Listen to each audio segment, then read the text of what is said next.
melingkupi kita semua. Pagi hari ini saya akan menyampaikan firman Tuhan dengan satu tema, Tuhan sumber pertolongan.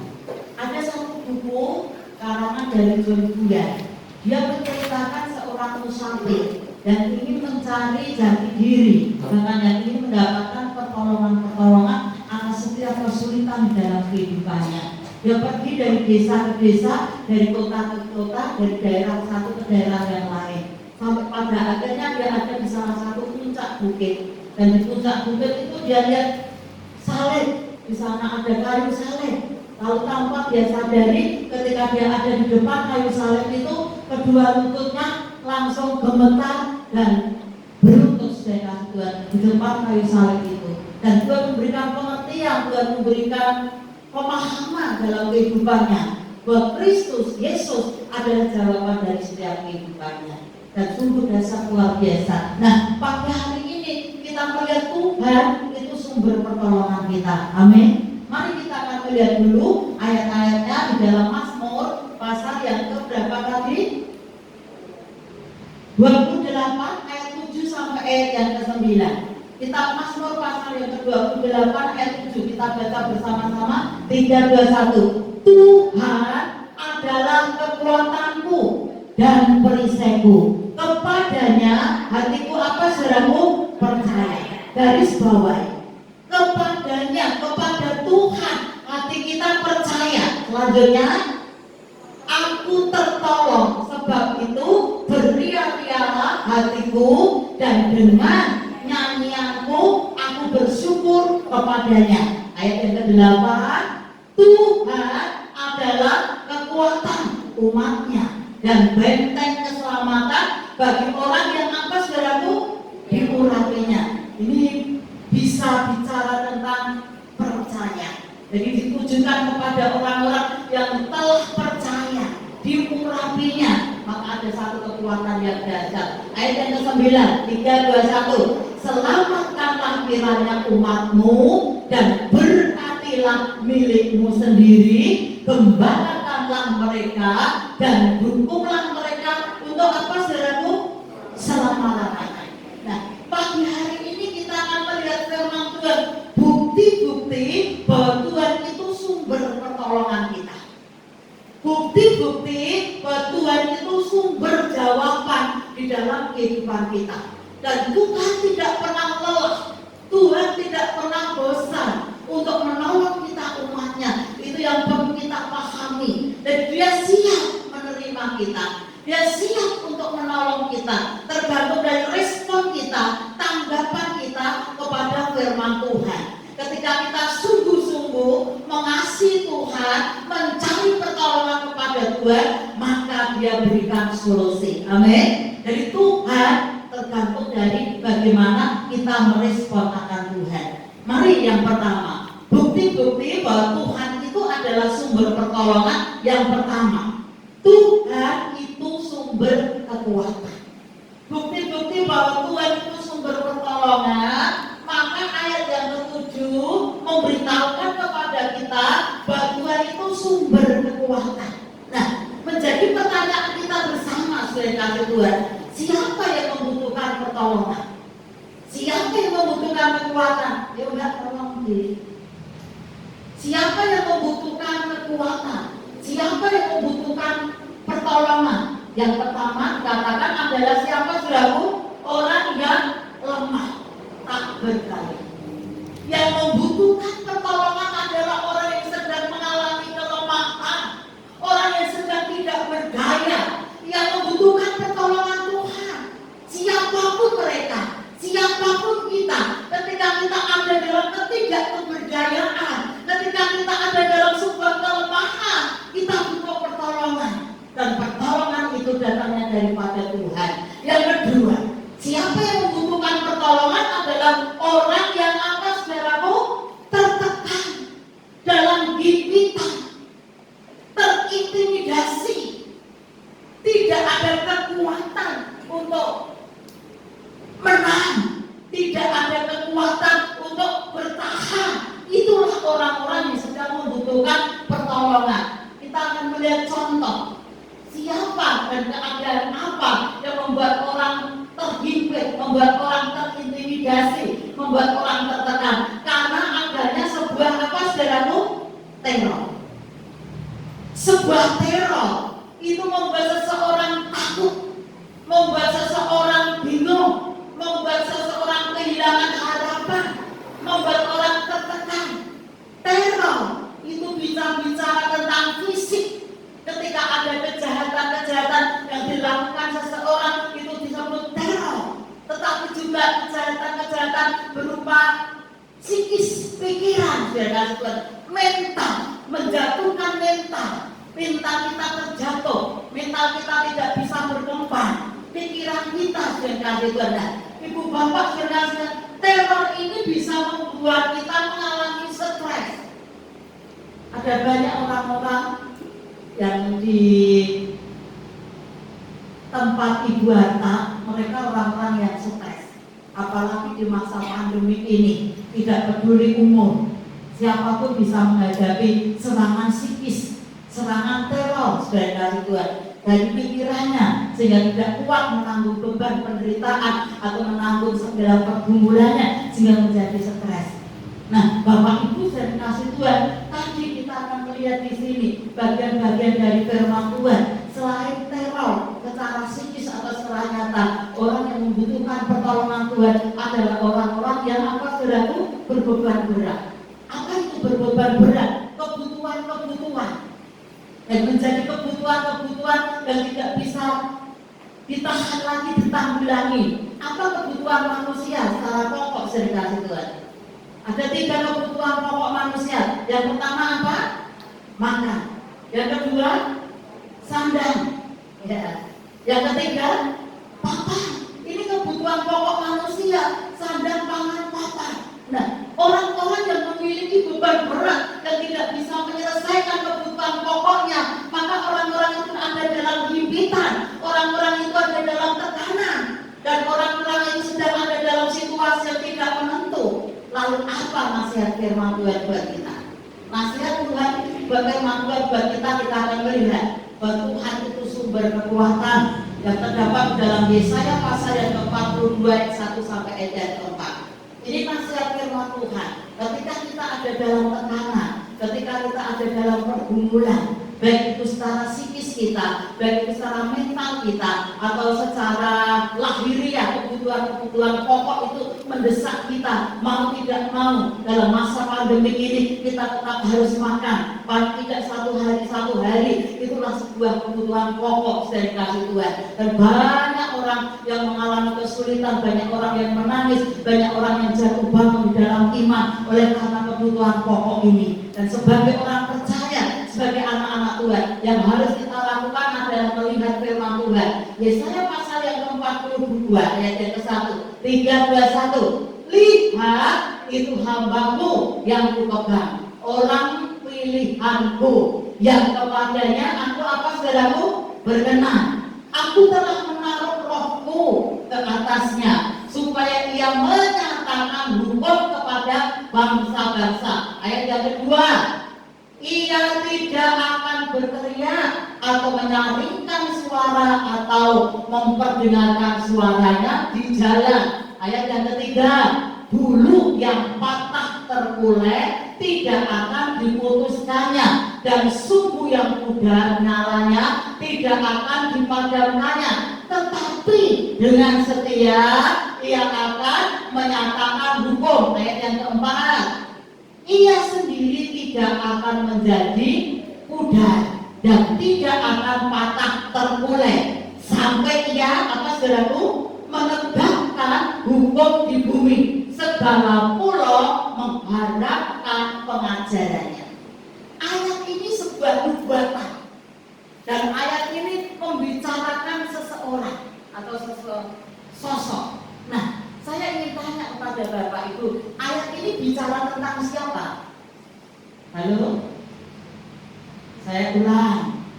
Ini sebuah nubuatan dari kitab Yesaya. Dan ada ratusan tahun sebelum Tuhan Yesus lahir.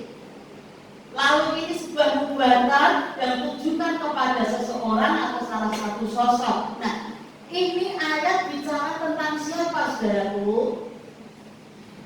Aduh, iya. Yang keras, tidak kata-kata bicara tentang Tuhan Yesus, betul. Ayat ini bicara tentang Tuhan Yesus, satu nubuatan, dan ayat ini pula digenapi melalui firman Tuhan terdapat di dalam Matius pasal yang ke-12 ayat yang ke-15 sampai ayat yang ke-20. Itu sama peneguhan dari ayat ini. Yesus adalah pribadi yang berkenan dari Allah Bapa, yang ada dalam pengurapan kekuatan kuasa Roh Kudus, dan ia memberikan contoh teladan dalam kehidupan kita. Bulu yang terkulai tidak akan dipatahkannya, sumbu yang telah padam apinya tidak akan sumbu yang telah padam apinya tidak akan menjadi pudar. Ini bicara tentang pribadi Tuhan kita Yesus Kristus. Dia adalah sosok yang memberikan kepada kita keteladanan, dan kita harus mencontoh kepada Dia. Saat kita dalam himpitan, saat kita dalam tekanan, yang harus kita lakukan adalah mencari Tuhan. Maka akan ada satu kekuatan yang luar biasa di dalam dunia supranatural. Allah hadir memberikan kekuatan-kekuatan kuasa ilahinya di dalam roh kita manusia. Maka kita akan mampu kuat menghadapi hidup ini. Mungkin masalahnya tidak selesai, mungkin masalahnya masih sama, persoalannya masih sama. Kita sedang hidup di masa pandemik, dan situasi sampai kapan berakhir masa pandemik ini juga belum tahu. Berarti situasinya masih sama. Mungkin kita masih ada dalam resesi ekonomi, kebutuhan-kebutuhan pokok tentang makan, tentang minum, tentang tempat tinggal, tentang pakaian masih sama kondisinya. Anak-anak yang bersekolah, situasinya, keadaannya belum berubah, masih sama. Dan semua yang kita hadapi masih sama. Tetapi kalau Tuhan memberikan kekuatan, maka akan diberi kemampuan, kekuatan mindset kita, cara berpikir kita, cara pandang kita, roh kita berubah. Apa yang tidak mungkin, apa yang sama menjadi sesuatu yang indah. Amin, saudaraku. Ini yang Tuhan mau. Ini pelepasan daripada teror dari mental kita. Kalau mental kita disembuhkan, disejukkan, sehingga cara berpikir kita tentang Tuhan adalah hal-hal yang positif. Meskipun keadaan situasinya ada dalam sebuah kegagalan, ada dalam peristiwa yang tadi tertekan tadi dengan Tuhan. Tetapi kalau pikiran kita benar kepada Tuhan tentang menyikapi kehidupan ini, kekuatan itu yang mampu mengubah cara berpikir kita. Amin. Kita tidak bisa makan, kita masih bergumul tentang keuangan, tentang kebutuhan pokok, itu masih dalam pergumulan kita. Tetapi kalau jiwa kita, hati kita, roh kita diberi kekuatan oleh Tuhan, maka kita akan mampu menghadapi semuanya itu dengan tidak mudah putus asa. Amin. Itu yang Tuhan mau. Jadi Dia adalah sumber kekuatan kita. Itu bukti-bukti bahwa Allah itu adalah penolong kita dalam masa terdesak, dalam masa terhimpit, dalam masa situasi yang tidak bersahabat. Kita beri kemampuan, kekuatan untuk menanggungnya. Itu maksudnya. Nah, Ibu Bapak sudah kasih Tuhan tadi contoh dari Yesaya pasal yang ke-42 ayat 1 sampai ayat 4, sosok Tuhan Yesus itu harus menjadi teladan kita. Dia mencari tempat dalam kesulitan. Dia menyendiri kepada Bapa melalui apa saudara? Doa adalah jawaban dari setiap kesulitan kita. Doa adalah jawaban untuk menenangkan hati dan pikiran kita. Doa adalah jawaban untuk menang dari psikis kita. Nah, Bapak Ibu saya kasih Tuhan, kalau kita ada dalam kesulitan, kita ada dalam masalah, mau lari kemana? Bercerita kepada orang, belum tentu orang itu bisa membuat kita memegang rahasia. Belum tentu orang itu tidak akan menceritakan apa yang telah keluh kesah kita ceritakan kepadanya. Sangat sedikit orang-orang yang bisa memegang rahasia iman. Itu sebabnya cara yang tepat, cara yang baik, saat kita dalam tekanan, saat kita dalam kesulitan, lari kepada Tuhan. Amin. Lari kepada Tuhan, minta kekuatan daripada Tuhan untuk bisa mengatur kehidupan kita, untuk bisa memegang pikiran hati kita, sehingga dalam teror apapun yang kita hadapi, kita akan tetap kuat dan bertahan, karena kekuatan kita datangnya bukan dari dunia ini, tetapi dari Tuhan yang luar biasa. Yang kedua, bukti-bukti bahwa Tuhan itu sumber pertolongan kita. Yang kedua adalah ayat yang ke-8. Kita akan baca dulu ayat yang ke-8. Ayat yang ke-8, 3, 2, 1. Tuhan adalah apa, saudaraku? Kekuatan umatnya. Dan apa, saudaraku? Benteng keselamatan bagi orang yang apa? Diurapinya. Kembali keteguhan. Bagi orang percaya, bagi orang yang diurapi, Tuhan adalah benteng. Tuhan adalah perisai dari kasih Tuhan. Tuhan adalah perlindungan. Tuhan adalah tempat yang aman. Nah, kita akan melihat di sini bagian-bagian dari firman Tuhan. Yang pertama bicara tentang perisai. Apa itu perisai dari kasih Tuhan? Perisai adalah senjata untuk bertahan dari apa? Serbuan musuh atau iblis. Perisai itu tameng.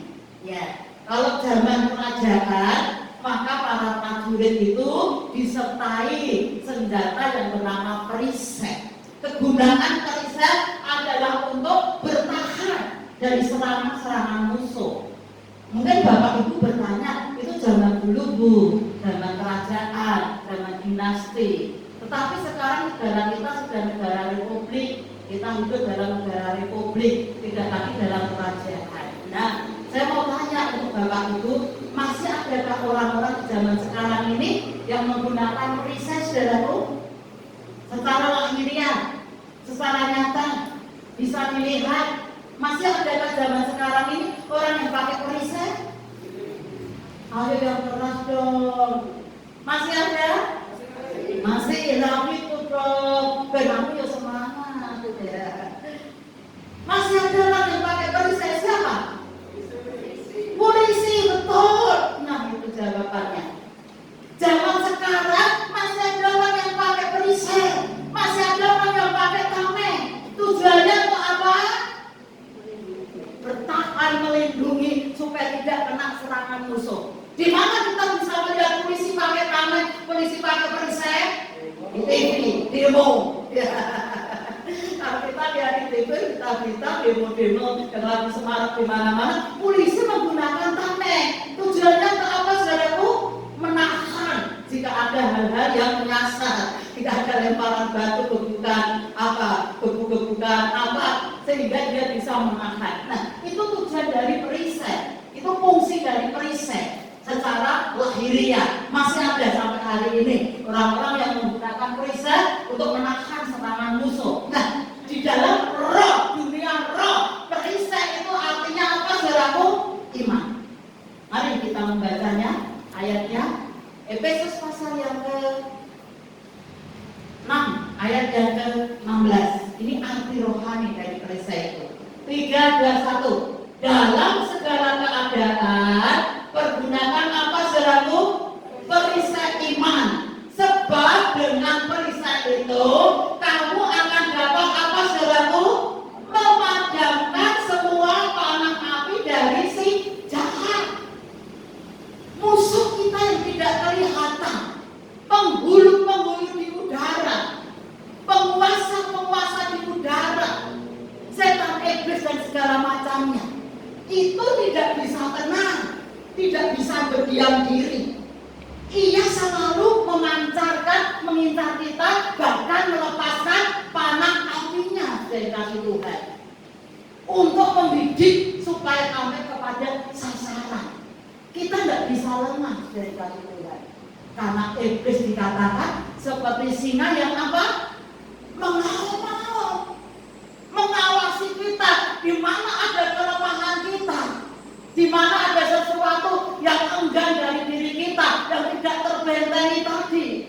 ada peluang, maka si iblis akan meluncurkan panah apinya untuk merusak psikis kita, untuk memerah pikiran kita, untuk membuat kita takut, untuk membuat kita lemah, untuk membuat kita putus asa, untuk membuat kita patah semangat, untuk membuat kita kecewa, menyalahkan Tuhan, menyalahkan orang-orang lain. Dan itu sesuatu yang dikerjakan oleh iblis. Tidak ada cara lain. Kita harus menggunakan apa, saudaraku? Iman. Iman ini sebuah perisai untuk menangkis serangan musuh. Iman itu sebuah kekuatan daripada Allah untuk kita bisa bertahan. Nah, iman itu akan tumbuh, iman itu akan hidup, iman itu akan ada dalam diri kita, mendewasakan kita. Iman timbul dari apa, saudaraku?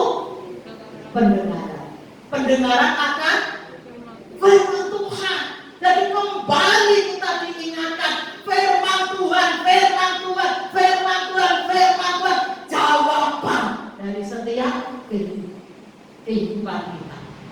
Kita harus menggunakan perisai dari kasih Tuhan untuk kita boleh menang melawan itu musuh iblis, untuk kita boleh menangkisnya. Contoh yang kedua, apa yang Tuhan singkapkan melalui firman Tuhan pagi hari ini. Yang kedua bicara tentang benteng. Benteng itu adalah tempat perlindungan, tempat persembunyian, atau rumah. Bapak Ibu saya dikasih Tuhan, setiap kita menghadapi ujian, setiap kita menghadapi kesulitan, setiap kita menghadapi masalah, dan ketika kita tidak mampu lagi untuk melawan serangan-serangan dari si jahat, mungkin kita sudah menggunakan iman, dan ada kalanya iman kita jatuh bangun, iman kita menjadi lemah dan lain sebagainya. Satu-satunya cara pula yang kita lakukan, lari ke bukit batu, lari ke gunung batu, lari ke tempat persembunyian, lari ke tempat yang aman. Mari kita akan melihatnya, sudah dikasih Tuhan. Amsal pasal 30 ayat 26. Amsal pasal yang ke-30 ayat 26. 321. Beranduk bangsa yang lemah, tetapi yang apa, saudaraku? Membuat rumahnya di bukit batu. Beranduk itu artinya sama dengan kancil. Kancil ini binatang yang tidak memiliki kekuatan tubuh untuk bertahan, untuk berperang, untuk melawan musuh-musuhnya. Tetapi kancil ini memiliki IQ, memiliki pikiran, memiliki kecerdikan. Ya, tapi kita akan ambil contoh yang baiknya, bukan kancil sok ngapusi, itu gengeng baik beda. Tapi sini kita bisa ambil kancil yang banyak akal cerdiknya, karena dia tidak punya kekuatan untuk melawan musuh, untuk menyerang musuh. Maka yang dia lakukan adalah apa, saudaraku? Membuat rumah tempat persembunyian, benteng di bukit batu. Nah, ibu bapak saudara, bukit batu ini bicara tentang batu karang. Bukit batu bicara tentang batu karang yang kuat, batu karang yang tebal. Itu bicara tentang siapa, saudaraku? Tuhan Yesus. Jadi Tuhan Yesus adalah bukit batu, batu karang yang kuat, batu karang yang teguh, tempat kita bersembunyi, tempat kita berlindung, tempat kita berteduh saat kita tidak mampu menghadapi kekuatan dahsyatnya alam ini, saat kita tidak bisa lagi memiliki jalan keluar dari setiap kesulitan, persoalan, masalah yang kita hadapi. Yang harus kita lakukan adalah berlari, bersembunyi, berlindung di balik bukit batu karang Tuhan Yesus Kristus. Sekali waktu saya ada dalam kesulitan, saya ada dalam satu masalah, dan menurut saya tidak bisa lagi, tidak bertahan lagi. Apa yang saya lakukan? Lari kepada Tuhan, mengangkat tangan di hadapan Tuhan dan berkata, aku tidak mampu Tuhan, aku tidak kuat Tuhan, turunkan tangan. Dan kalau itu yang kita lakukan,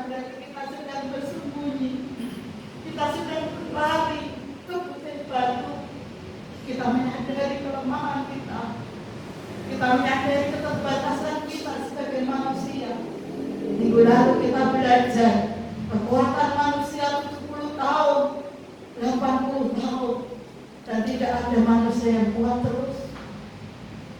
Hari-harinya adalah lebih dari 80 tahun. Anugerah Tuhan, penderitaan, kesulitan, dan masalah. Kita pernah mengalami hal seperti itu. Dan kalau itu terjadi pada kita, yang harus kita lakukan, kita harus seperti kancing, kita harus seperti belanduk, jadi mencari pertolongan, mencari perlindungan, mencari pembelaan, lari kepada Tuhan, menjerit kepada Tuhan, dan percaya kepada Tuhan. Tadi ayat-ayat firman Tuhan memberitahukan kepada kita, orang yang percaya kepada Tuhan, orang yang diurapi oleh Tuhan, Tuhan tidak akan meninggalkannya. Dia hadir untuk menolong kita. Dia hadir untuk memberi solusi buat kita. Selalu saya katakan, yakinkan dalam hati, sampai hari ini Allah ada bersama kita. Sampai hari ini Tuhan ada bersama kita. Di tengah-tengah situasi yang sulit, Tuhan ada bersama kita, memberi kita kekuatan, kemampuan untuk bertahan, kekuatan, kemampuan untuk tetap ada di dalam iman, mempertahankan iman, memperjuangkan iman, dan percaya kepada Tuhan. Itulah sumber kekuatan kita. Yang ketiga, saudara kasih Tuhan, yang ketiga, bukti-bukti bahwa Tuhan itu sumber pertolongan kita adalah Tuhan Gembala yang baik. Ayat yang ke-9. Ayat yang ke-9 ini bicara tentang Tuhan itu adalah Gembala yang baik, Gembala agung kita. Lalu kita melihat di sini, saudara kasih Tuhan, karena Tuhan itu Gembala yang baik, maka Tuhan sangat memperhatikan kita. Tuhan sangat melindungi kita, dan Tuhan bertanggung jawab untuk memelihara kita. Kita lihat bagian-bagian firman Tuhan. Bukti-bukti bahwa Tuhan itu sumber pertolongan adalah Tuhan Gembala yang baik. Ia selalu apa, saudaraku? Memelihara dan memperhatikan kita. Bukti dari pemeliharaan Tuhan, pertama, memelihara dari segala jenis apa, saudaraku? Kecelakaan. Artinya, semua yang terjadi di dalam kehidupan kita adalah seizin Tuhan. Mungkin kita menghadapi maut, menghadapi sakit penyakit, menghadapi kecelakaan, bicara tentang kesulitan hidup. Dan ketika kita menyadari semua seizin Tuhan. Amin. Mari kita akan melihat dulu kitab Mazmur pasal 121 tadi, ayat yang ke-7 dan ayat yang ke-8. Mazmur 121 ayat 7-8. 3, 2, 1. Tuhan akan menjaga engkau terhadap apa, saudaraku? Segala kecelakaan. Ia akan menjaga nyawamu. Ayat yang ke-8. Tuhan akan menjaga apa, saudaraku? Keluar masukmu dari sekarang sampai selama-lamanya. Mari hayati firman Tuhan, hidupi firman Tuhan, agar benar-benar firman itu tidak hanya kita dengar, tetapi benar-benar kita melakukannya, sehingga setiap janji-janji firman Tuhan ini menjadi nyata atas kehidupan kita. Bukti dari perhatian Tuhan, perlindungan buat kita itu dasar luar biasa. Ayat lain mengatakan, tanpa seizin Tuhan, rambut dari kepala kita tidak akan gugur. Adakah manusia yang mengetahui jumlah rambutnya? Adakah manusia yang menghitung kerontokan, keguguran rambutnya setiap hari? Tidak ada, saudara. Dan jumlah rambut manusia tidak ada yang mengerti. Tetapi firman Tuhan memberitahukan kepada kita, rambut di kepala kita dihitung oleh Tuhan. Jadi hal-hal yang kecil sekalipun dalam kehidupan kita diperhatikan oleh Tuhan. Oh, haleluya. Jadi kalau kita memperhatikan firman Tuhan, hal-hal yang detail kebutuhan kita,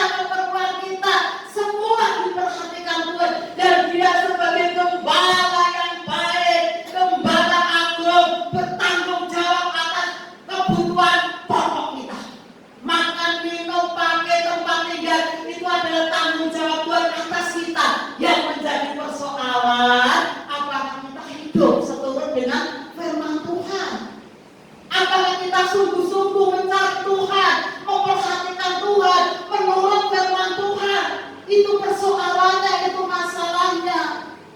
Dan kalau kita diizinkan gagal, jatuh bangun, bukan berarti Tuhan tidak menyayangi kita. Bukan berarti Tuhan tidak memperhatikan kita. Justru di dalam kegagalan kita, di dalam ketidakberdayaan kita, supaya kita menggantungkan diri kepada Tuhan. Karena manusia terbatas dalam segala hal. Tidak ada yang bisa kita banggakan dalam hidup ini kecuali Tuhan. Dan oleh karena Tuhan, dan semua karena Tuhan, ketika Tuhan yang kita bicarakan, Tuhan yang kita andalkan, kita mengerti didikan daripada Tuhan. Tuhan itu bukan hanya sebagai gembala, tetapi sebagai orang tua, sebagai bapak. Ada kalanya kita dipecut, ada kalanya kita diajar, supaya kita mengerti apa maunya Tuhan. Ada kalanya kita diizinkan masuk dalam kecelakaan. Ada kalanya kita diizinkan mengalami sakit, penyakit, penderitaan, kekurangan, pergumulan, supaya kita bisa mengerti tangan Tuhan itu luar biasa. Dan sumber pertolongan kita adalah daripada Tuhan. Itulah didikan yang Tuhan berikan buat kita. Jadi sungguh luar biasa berikan. Yang kedua, bukti bahwa dia adalah gembala yang baik dari kasih Tuhan, mencukupi makan minum kita. Di bawahnya kita ke padang yang berumput hijau. Di bawahnya kita kepada air yang jernih, kata firman Tuhan. Itulah tugas gembala kita Tuhan.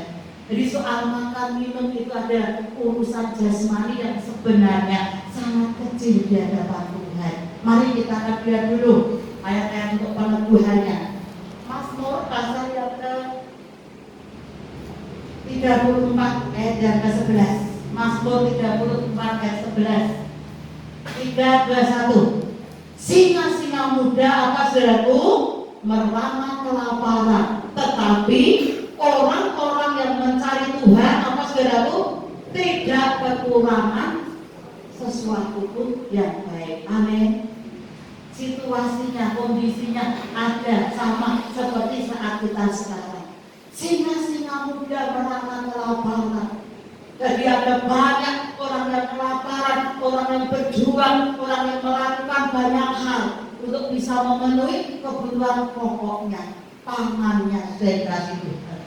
Tetapi ayat tadi berkata, orang yang mencari Tuhan, orang yang takut akan Tuhan, tidak akan dibiarkan kelaparan. Amin.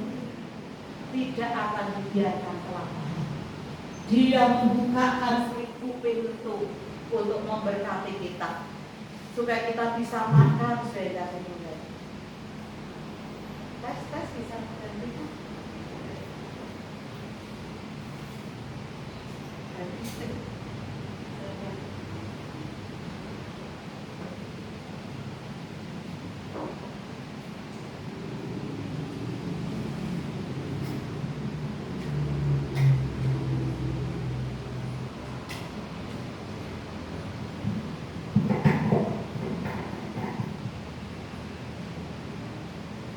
Baik. Mari kita akan melanjutkan firman Tuhan.